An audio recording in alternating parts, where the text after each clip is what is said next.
Hello everyone, this is the third video on the topic linear algebra under IIT JAM MS lecture series। तो इस video में हम topics cover करेंगे rank of a matrix, system of equation, linear transformation, eigen value and eigen vectors और उसके बाद कैले-हैमिल्टन theorem. तो हम स्टार्ट करते हैं रैंक ऑफ ए मैट्रिक्स से। तो रैंक ऑफ ए मैट्रिक्स, तो बेसिकली अपने पास कोई मैट्रिक्स है, उसका ऑर्डर है m क्रॉस n। ओके, तो किसी नंबर r को हम उसकी रैंक कब बोलेंगे? तो रैंक कब बोलेंगे? If r is the rank of a matrix A whose order was m cross n। Okay, m cross n की मैट्रिक्स थी A, उसकी रैंक अगर r हम बोल रहे हैं तो r में क्या खासियत होनी चाहिए या फिर क्या प्रॉपर्टीज वो सेटिस्फाई करेगा कि हम उसको रैंक बोलेंगे? तो यहाँ पे दो कंडीशंस होती है। द डिटर्मिनेंट ऑफ एनी फिर ब्रैकेट में लिखा है मैंने एट लिस्ट। ओके, तो the determinant of at least one minor of order r is non zero. ठीक है, जो भी मैट्रिक्स है उसका कम से कम एक ऐसा माइनर होना चाहिए जिसका डिटर्मिनेंट नॉन जीरो होगा और उसका ऑर्डर r होगा। ओके, और सेकंड कंडीशन क्या बोल रही है कि the determinant of every minor of order higher than r is zero. ठीक है, इसने क्या बोला कि अगर कोई मैट्रिक्स अपने पास जिसका ऑर्डर है m क्रॉस n, तो अगर r इसकी रैंक है तो उस मैट्रिक्स का हम कम से कम एक माइनर ऐसा ढूंढ सकते हैं जिसका डिटर्मिनेंट हम निकालें और उसका ऑर्डर r था और वो डिटर्मिनेंट नॉन जीरो है। ओके, और जितने भी हम डिटर्मिनेंट्स निकालेंगे उन माइनस के जिनका ऑर्डर r से ज़्यादा है उन सब का डिटर्मिनेंट जीरो आएगा, तो हम r को उसकी रैंक बोल देंगे। तो ये था कि रैंक क्या होता है। उसके बाद मैंने मैट्रिक्स लिखी है। अब माइनर क्या होता है? माइनर को बेसिकली हम बोले तो सब मैट्रिक्स बोल सकते हैं। ठीक है, ये मैट्रिक्स है, इसका कोई भी माइनर उठा सकते हैं हम। ओके, इसके बाद ये तो था कि हम माइनर से कैसे चेक कर रहे थे। अब उसके बाद दूसरा तरीका है रैंक निकालने का, वो है हम रो इक्लान फॉर्म का यूज़ करते हुए। रो इक्लान फॉर्म क्या होती है ये हमने कल पढ़ा था या फिर पिछले वीडियो में पढ़ा था। तो हमने क्या देखा था, रो इक्लान फॉर्म कौन सी फॉर्म होती है? किसी भी मैट्रिक्स को हम रो इक्लान फॉर्म में कब बोलेंगे कि उसमें जो भी रो है, एनी रो, उसमें फर्स्ट एलिमेंट जो नॉन जीरो एलिमेंट होगा वो वन होना चाहिए। ओके, और जितनी भी जीरो रोज हैं वो उस मैट्रिक्स के बॉटम में लाई करनी चाहिए, और जो भी लीडिंग वन आ रहा है, जैसे जो भी रो है जिसमें सबसे पहले वन आया था उसके नीचे उस कॉलम में सारे एंट्री जीरो होनी चाहिए। तो हम उसको रो इक्विवेलेंट फॉर्म में बोलते थे। तो अब रो इक्विवेलेंट फॉर्म में कैसे रैंक हम देखते हैं वो देखते हैं। तो सबसे पहले तो जो भी मैट्रिक्स है उसको हम रो इक्विवेलेंट फॉर्म में कन्वर्ट करेंगे। उसके बाद हमें देखना है कि इसमें नॉन जीरो रोज कितनी है। ओके, तो the number of non zero rows in the row equivalent form gives its rank. Okay, किसी भी मैट्रिक्स को रो इक्विवेलेंट फॉर्म में कन्वर्ट करेंगे, उसमें फिर हम चेक करेंगे कि कितनी number of non zero rows है। जितनी number of non zero rows है वही उसकी रैंक होगी।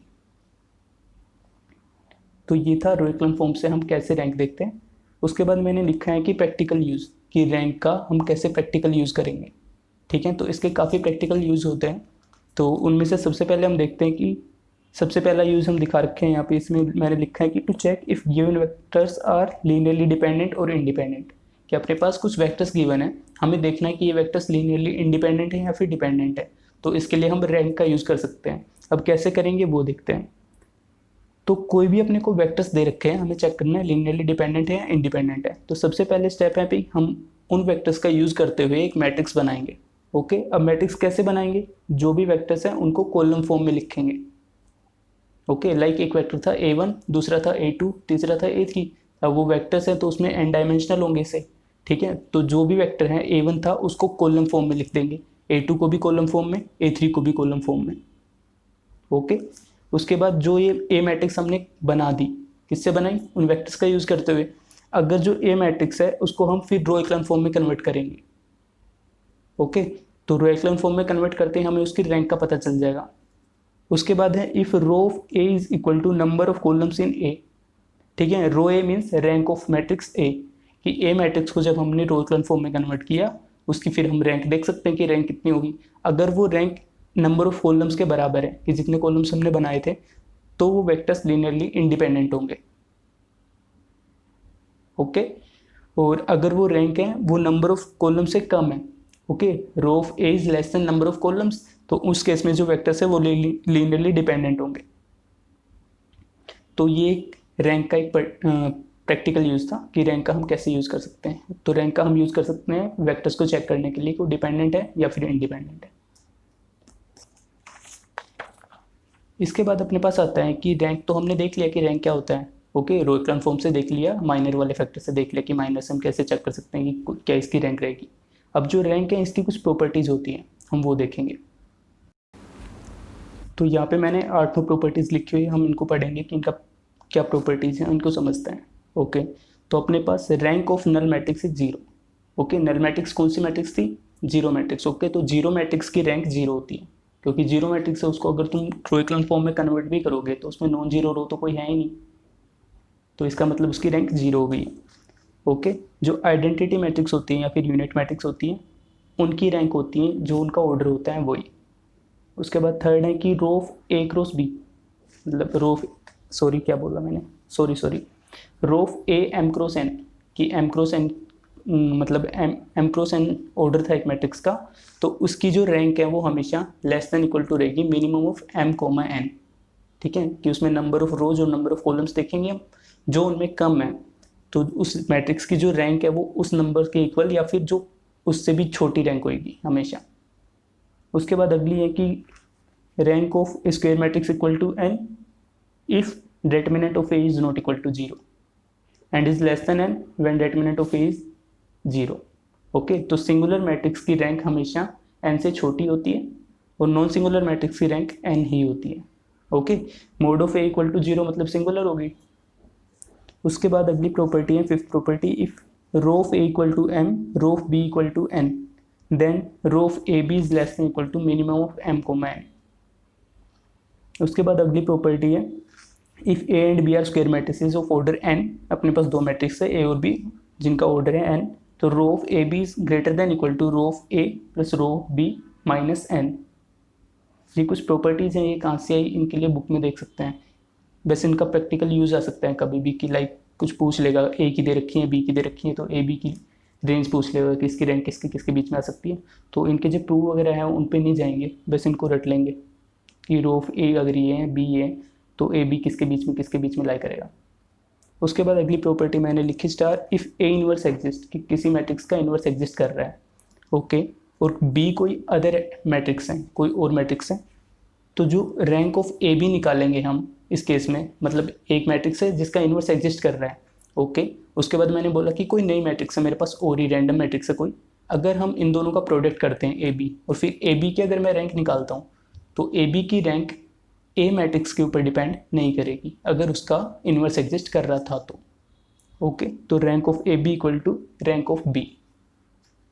उसके बाद है rank of A transpose equal to rank of A, कि ए और ए ट्रांसपोज की रैंक सेम होती है। इसके बाद अगला टॉपिक आ जाता है अपने पास, ये तो था रैंक में जितना भी हमने पढ़ना था। उसके बाद अगला टॉपिक है सिस्टम ऑफ लीनियर इक्वेशन। तो सबसे पहले हम देखते हैं कि लीनियर इक्वेशन क्या होती है। ठीक है, तो लीनियर इक्वेशन क्या होती थी, like a x plus b y equal to something, वो लीनियर इक्वेशन होती थी। तो लीनियर इक्वेशन को मैंने लिखा है linear equation in n vectors और फिर n variables x1 x2 dot dot dot xn is an equation in the form this a1 x1 plus a2 x2 plus dot dot dot an xn equal to r। यहाँ पे जो scalars है a1 a2 dot dot dot an और r, ये real या फिर complex हो सकते हैं, तो इसको हम लीनियर इक्वेशन बोलते थे। अब हमने बोला सिस्टम ऑफ लीनियर इक्वेशन, तो लीनियर इक्वेशन तो एक इक्वेशन थी, सिस्टम ऑफ इक्वेशन मतलब उन इक्वेशंस का कोई कॉम्बिनेशन होगा। तो सिस्टम ऑफ लीनियर इक्वेशन का मतलब हो गया m इक्वेशंस इन n वेरिएबल्स। ओके, सिस्टम का मतलब एक से ज़्यादा होंगी उसमें, ऑब्वियस सी बात है, तो उसका यूज़ करते हुए हमने m equation in n variable लिखा। तो ये मैंने m इक्वेशंस लिखी, उसके बाद मैंने मैट्रिक्स में कन्वर्ट किया इसको। तो जो कोफिशिएंट मैट्रिक्स बनाई मैंने a11 a12 dot dot dot a1n and so on. Okay, और एक मैंने बनाया जो x वेक्टर था उससे x1 x2 dot dot dot xn, क्योंकि इन सब का मल्टीप्लिकेशन बन के ये system of linear equation generate हुआ था। And this one equal to b1 b2 dot dot dot bn। Okay, तो जो कोफिशिएंट्स को लेके मैंने मैट्रिक्स बनाया इसको बोलते हैं कोफिशिएंट मैट्रिक्स, और इस सिस्टम को हम इस फॉर्म में लिख सकते हैं ax इक्वल टू b। तो ये होता है सिस्टम ऑफ लीनियर इक्वेशन। अब इसकी कुछ प्रॉपर्टीज़ होती है, इसके सॉल्यूशंस होते हैं, जैसे कोई भी इक्वेशन हम पढ़ते थे तो उनके सॉल्यूशन निकालते थे। तो यहाँ पे सिस्टम ऑफ लीनियर इक्वेशन है तो इन सिस्टम का भी हमें सॉल्यूशन निकालना होगा, तो हम वो कैसे निकालेंगे वो देखते हैं। तो हम सॉल्यूशन निकालने के लिए हम एक मैट्रिक्स बनाते हैं C, जिसको हम बोलते हैं आर्गुमेंटेड मैट्रिक्स। ये होती है कि जो कोफिशिएंट मैट्रिक्स थी वो, और जो बी मैट्रिक्स है यहाँ पे उसका यूज़ करते हुए, तो a dot dot dot something a dot dot dot b, मतलब इसकी ये नोटेशन है, हम इस फॉर्म में लिखते हैं इसको हम बोलते हैं आर्गुमेंटेड मैट्रिक्स। तो इसका यूज़ करते हैं। अब कैसे करते हैं वो हम आगे देखेंगे। तो अपने पास कोई भी सिस्टम ऑफ इक्वेशन है like a x equal to b. अब ये सिस्टम दो टाइप में हो सकता है, ठीक है। सिस्टम ऑफ इक्वेशन दो टाइप के होते हैं, एक होमोजीनियस होता है, एक नॉन होमोजीनियस होता है। तो होमोजीनियस कौन सा बोल देंगे हम, कि अगर A x equal to B if B one equal to B two equal to dot dot dot B M equal to zero, कि जो बी मैट्रिक्स है उसके सारी एलिमेंट जीरो है अगर अपने पास, तो हम उस सिस्टम को बोलेंगे होमोजीनियस सिस्टम। और अगर अपने पास ए एक्स इक्वल टू बी है, उसमें बी के सारे एलिमेंट्स तो नहीं, कम से कम एक एलिमेंट नॉन जीरो हो, तो हम उसको बोलेंगे नॉन होमोजीनियस। तो ये था कि होमोजीनियस सिस्टम क्या होता है और नॉन होमोजीनियस सिस्टम क्या होता है। अब उसके बाद अपने पास की सिस्टम है, अब इसके सॉल्यूशन होंगे नहीं होंगे इस बात पे आते हैं। ये तो हो गया सिस्टम किस टाइप के थे, ये होमोजीनियस हो सकता है, नॉन होमोजीनियस हो सकता है। होमोजीनियस कब होगा, नॉन होमोजीनियस कब होगा। अब है कि अपने पास सिस्टम है, अब इसके हमें क्या निकालना है, सॉल्यूशन। तो अब आते हैं सॉल्यूशन के ऊपर। तो सॉल्यूशन के ऊपर आते हैं तो कोई भी सिस्टम है वो दो फॉर्म में होता है, या तो कंसिस्टेंट होगा या इनकंसिस्टेंट होगा। कंसिस्टेंट का मतलब है कि उसका सॉल्यूशन एग्जिस्ट करेगा, और इनकंसिस्टेंट का मतलब उसका सॉल्यूशन एग्जिस्ट नहीं करेगा। अब देखो कंसिस्टेंट में क्या लिखा मैंने, इफ सॉल्यूशन एग्जिस्ट, इनकंसिस्टेंट में if solution is if no solution exist, कि कोई सॉल्यूशन नहीं है। अब कंसिस्टेंट भी दो फॉर्म में हो सकता है, ठीक है। लाइक जैसे कि मैं बोल रहा हूँ कि मेरे को यहाँ से ये लाइक मैं मार्केट में हूँ, मेरे को मेरे घर जाना है, ओके। तो या तो ऐसा हो सकता है कि भाई मेरे घर जाने का रास्ता ही नहीं है, तो वो हो गया इनकंसिस्टेंट। अब मैं बोलूँ कि हाँ रास्ता तो है, तो मेरे को जाना है, अब वो देखना है कि रास्ता कितना है, मैं घर तो जा सकता हूँ, ये हो गया कंसिस्टेंट हो गया कि हाँ घर तो जा सकता हूँ, सॉल्यूशन तो है घर जाना। अब है कि क्या घर जाने का एक ही तरीका है या फिर अलग अलग तरीके हैं। लाइक एक तो हो सकता है कि मेन रोड है जो सीधा मेरे घर तक जा रहा है, एक दूसरा है कि हाँ काफ़ी गलियाँ हैं जिनको मैं ले लेके मेरे घर जा सकता हूँ। तो ये दो केसेस आ रहे हैं। कंसिस्टेंट वाले केस में क्या है कि या तो एक तरीका होगा या फिर काफ़ी तरीके होंगे। तो जो भी कंसिस्टेंट सॉल्यूशंस होते हैं वो या तो यूनिक सॉल्यूशन होंगे या फिर इन्फिनाइटली मैनी सॉल्यूशंस होंगे, ओके। अब आते हैं नॉन होमोजेनियस सिस्टम जो था अपने पास, कि it may have unique solution, infinitely many solutions और नो सॉल्यूशन। कि जो नॉन होमोजेनियस सिस्टम है उसमें सॉल्यूशन हो भी सकता है, यूनिक सॉल्यूशन भी हो सकता है, इन्फिनाइट सॉल्यूशन भी हो सकता है। मतलब एक टाइम पे एक ही होगा, लेकिन हाँ तीनों केसेस मिल सकते हैं, ठीक है। और जो होमोजेनियस सिस्टम है वो कभी भी इनकंसिस्टेंट नहीं होगा, ठीक है। मतलब उसका कम से कम एक सॉल्यूशन तो होगा ही। अब वो एक सॉल्यूशन कैसे होगा वो देखते हैं। तो हमने अभी देखा कि जो होमोजेनियस सिस्टम होता है वो होता है A x equal to B, okay. और उसको होमोजेनियस होने के लिए बी इक्वल टू जीरो। तो जैसे ही हमने बोला कि b इक्वल टू जीरो हो सकता है तो उसको हम होमोजेनियस बोलेंगे। अब देखो b इक्वल टू जीरो है, तो अगर मैं x की सारी वैल्यूज को 0 0 0 पुट करता हूँ, तो in this case A x equal to zero which equal to B which equal to zero. तो basically x equal to zero is a solution of homogeneous system always, okay. तो homogeneous system कभी भी inconsistent नहीं होगा, इसका कम से कम zero वाला solution तो लाई करेगा ही, और इसको हम बोलते हैं ट्रिवियल सॉल्यूशन। अब आते हैं हम सॉल्यूशंस के ऊपर कि सॉल्यूशंस कैसे निकालेंगे। कोई भी सिस्टम ऑफ इक्वेशन है उसके सॉल्यूशंस देखते हैं। तो हमने पहले लिया है होमोजेनियस सिस्टम। अब हमने ये तो देख लिया कि उसका कम से कम एक सॉल्यूशन एग्जिस्ट करेगा, कम से कम। ऐसा भी हो सकता है मल्टीपल करें, इन्फिनिटली मैनी। तो हम जो ए मैट्रिक्स है उसकी रैंक देखेंगे, ओके। अगर ये रैंक इक्वल टू n है, that is number of unknowns, तो इस सिस्टम का यूनिक सॉल्यूशन होगा, and this one is equal to trivial solution, that equal to x equal to zero. If rank of A equal to 0 in homogeneous case, then the system has unique solution and that is trivial solution. और उसके बाद second condition में मैंने लिखा if rank of A is less than n, the system has infinitely number of solutions.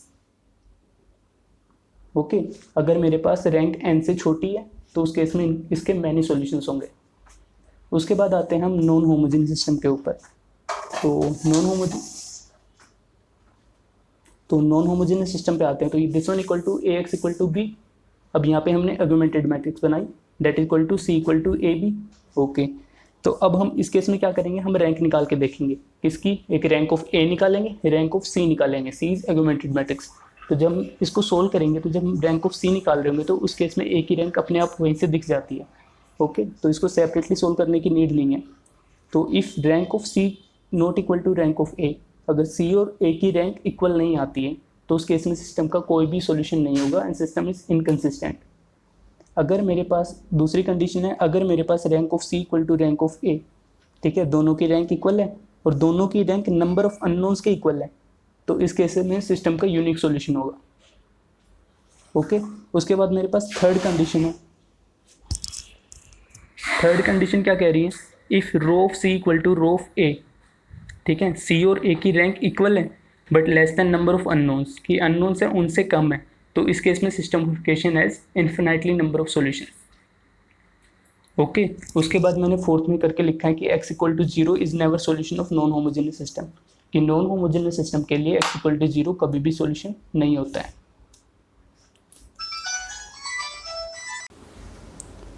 अब हम अगले topic पे आते हैं जो कि है लीनियर ट्रांसफॉर्मेशन। तो अब लीनियर ट्रांसफॉर्मेशन क्या होता है, इससे क्वेश्चन पक्का आता है, हर बार आता है, तो इसको देख लेते हैं क्या होता है। तो अपने पास v एंड w दो अलग अलग वेक्टर स्पेस हैं over field f। Okay, F field के ऊपर दो वेक्टर स्पेस मैंने डिफाइन किए w एंड v। अब जरूरी नहीं है कि इन दोनों के डायमेंशन सेम हो, इनकी डायमेंशन अलग अलग भी हो सकती हैं।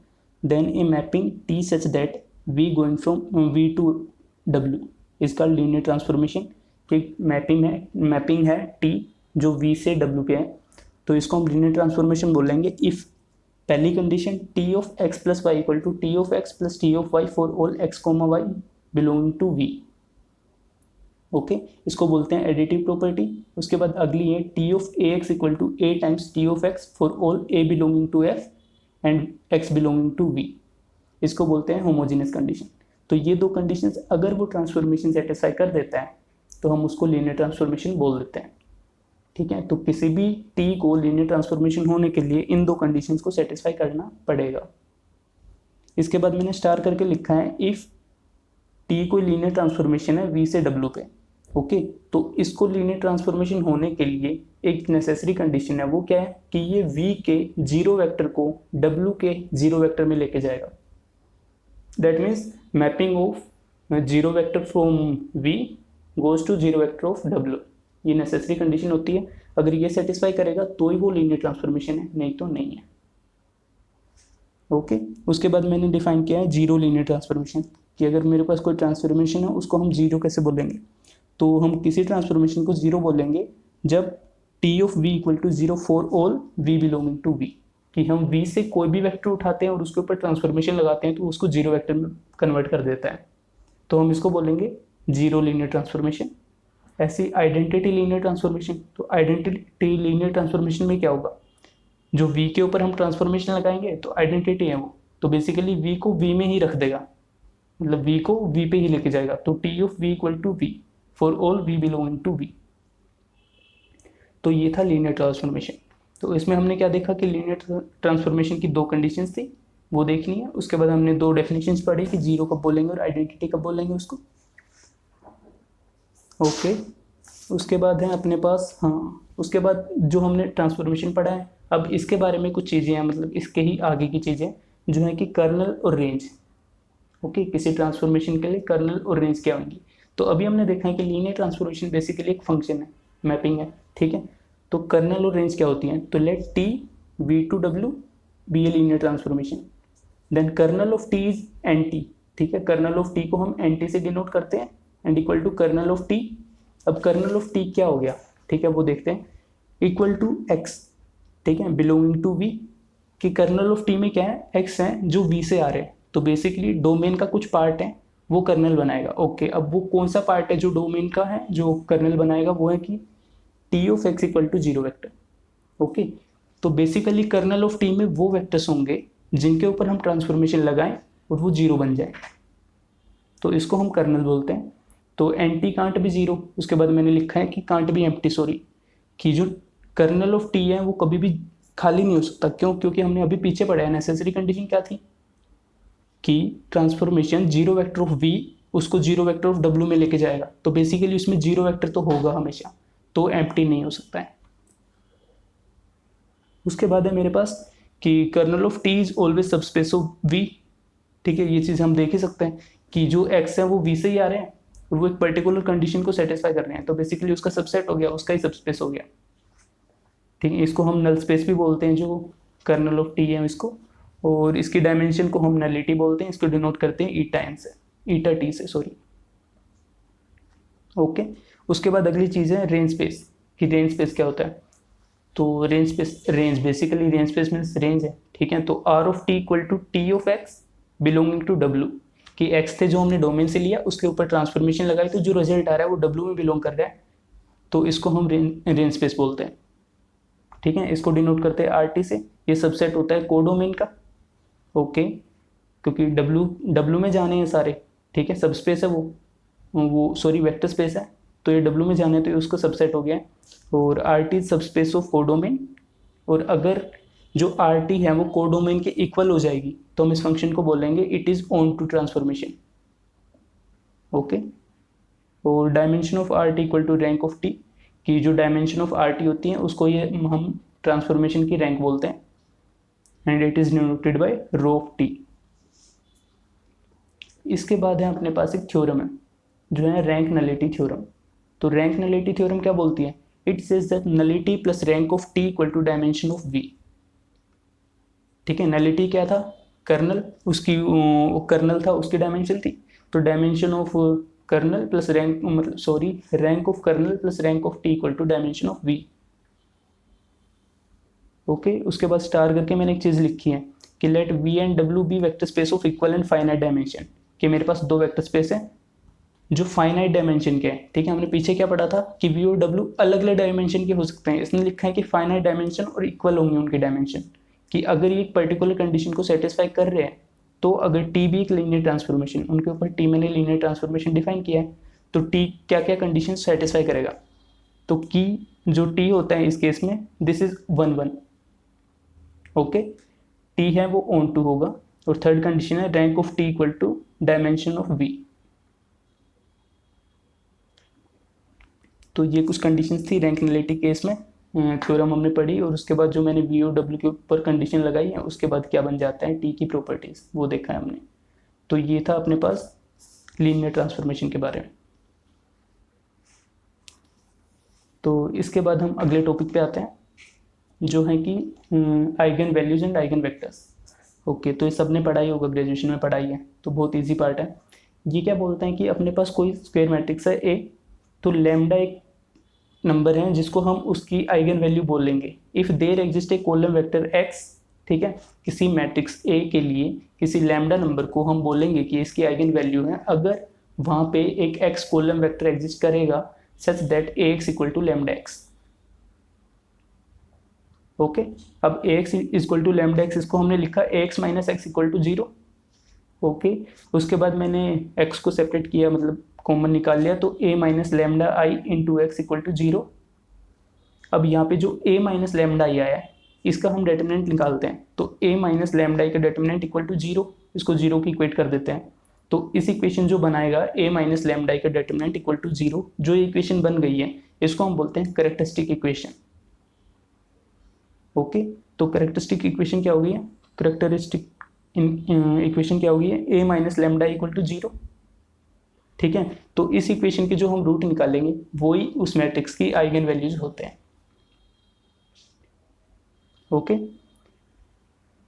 अब उसके बाद क्या है, a minus lambda into X equal to 0, तो जहाँ पे जो x वेक्टर होता है इसको हम बोलते हैं आइगन वेक्टर, ओके। अब देखो जो हमने इक्वेशन बनाई है a माइनस लेमडा का मोड इक्वल टू 0, यहाँ पे इक्वेशन बनेगी लैम्डा की टर्म्स में। अब लैम्डा के लिए हम सोल्व करेंगे तो लैम्डास क्या होते हैं, आइगन वैल्यूज, और जो x होता है वो आइगन वेक्टर, ठीक है। उसके बाद मैंने स्टार करके लिखा है for distinct eigen values eigen vectors will be distinct, ठीक है। कि अगर अपने पास डिस्टिंक्ट आइगन वेक्टर है, आइगन वैल्यूज हैं, तो उनके लिए अलग अलग डिफरेंट ही आइगन वेक्टर डिफाइन होंगे या फिर आइगन वेक्टर्स आएंगे उसके कॉरस्पॉन्डिंग, ओके।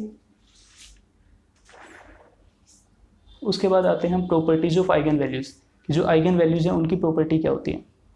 तो अगर मेरे पास ए सिंगुलर मैट्रिक्स है, ठीक है, singular matrix means determinant of A equal to 0, तो उस केस में उसकी आइगन वैल्यू होगी 0, ओके। उसके बाद मैंने लिखा सेकंड प्रॉपर्टी में लिखा है A is non singular if and only if A eyes are non zero, ठीक है। आइगन वैल्यूज अगर नॉन जीरो है तो ही वो नॉन सिंगुलर होगी। उसके बाद summation of all the eigen values equal to trace of the matrix, product of all the eigen values equal to determinant of matrix, A और ए ट्रांसपोज की जो आइगन वैल्यूज आएंगी वो सेम होती है। उसके बाद अगली कंडीशन है या फिर अगली प्रॉपर्टी है वो है कि अगर लैम्डा मेरे पास आइगन वैल्यू है किसी नॉन सिंगुलर मैट्रिक्स की, ठीक है, और फिर मेरे को बोला जाए कि एडजॉइंट ऑफ ए उसके लिए हमें आइगन वैल्यूज निकालनी है, तो उसकी आइगन वैल्यूज होती हैं determinant of A divided by lambda. Okay, Hermitian matrix के लिए जो आइगन वैल्यूज आएंगी वो रियल होती है। अगली प्रॉपर्टी में अगर सिमेट्रिक है, रियल सिमेट्रिक है, तो उसके लिए जो लैम्डाज हैं उनकी वैल्यूज रियल आएंगी। अगली प्रॉपर्टी है अगर मेरे पास मैट्रिक्स स्क्यू सिमेट्रिक है, तो स्क्यू सिमेट्रिक मैट्रिक्स के लिए जो लैम्डाज निकालेंगे उनकी वैल्यू 0 या फिर प्योरली इमेजनरी आएगी। उसके बाद अगली प्रॉपर्टी अगर मेरे पास मैट्रिक्स ऑर्थोगोनल है, ठीक है, ऑर्थोगोनल मैट्रिक्स के लिए अगर मैं आइगन वैल्यूज की आइगन वैल्यूज निकालूंगा तो उस केस में जो आइगन वैल्यूज आएंगी उनका मॉडुलस 1 होगा। ओके, मॉडुलस का मतलब बेसिकली उनका डिटरमिनेंट इक्वल टू 1। अब एक चीज़ क्या थी कि अगर मेरे पास आइगन वैल्यू आ गई x प्लस आयोटा वाई, तो मॉडुलस 1 का मतलब हो गया root of X square plus Y square, this one equal to 1। तो ये कुछ प्रॉपर्टीज थी आइगन वैल्यूज की, ये हमें याद रखनी है, इनका डायरेक्ट यूज होगा पेपर में। इसके बाद हम आते हैं प्रॉपर्टीज ऑफ आइगन वेक्टर्स, ठीक है, जो भी आइगन वैल्यूज अपने पास आई है उनके कोरस्पॉन्डिंग आइगन वेक्टर्स जनरेट होंगे। अब आइगन वेक्टर्स जो जनरेट हुए हैं उनकी प्रॉपर्टीज देखते हैं हम। तो इनकी प्रॉपर्टीज में क्या है कि अपने पास सबसे पहले तो eigen vector is not unique, ठीक है, यूनिक नहीं होता क्योंकि अलग अलग वेक्टर्स के लिए अलग अलग आइगन वेक्टर्स आएंगे। उसके बाद अगली प्रॉपर्टी है इफ 2 और मोर आइगन वैल्यूज आर यूनिक, अगर 2 या 2 से ज़्यादा आइगन वैल्यू जो अपने पास है वो यूनिक है, इट मे और मे नॉट बी पॉसिबल, ऐसा हो भी सकता है नहीं भी, to get linearly independent eigenvectors. Okay, कि अगर मेरे पास 2 आइगन वैल्यूज़ की 2 या फिर 2 से ज़्यादा आइगन वैल्यूज सेम है, तो उस केस में हो भी सकता है नहीं भी कि जो आइगन वेक्टर्स हमारे वहाँ से जनरेट होंगे वो लीनियरली इंडिपेंडेंट हो। ओके, उसके बाद नेक्स्ट प्रॉपर्टी है to a given eigenvector there can't be 2 different eigenvalues, कि किसी एक आइगन वेक्टर के लिए उसके मतलब एक आइगन वेक्टर है अगर वो मेरे पास गिवन है तो उसके कोरस्पॉन्डिंग कोई 2 आइगन वैल्यूज नहीं होंगी।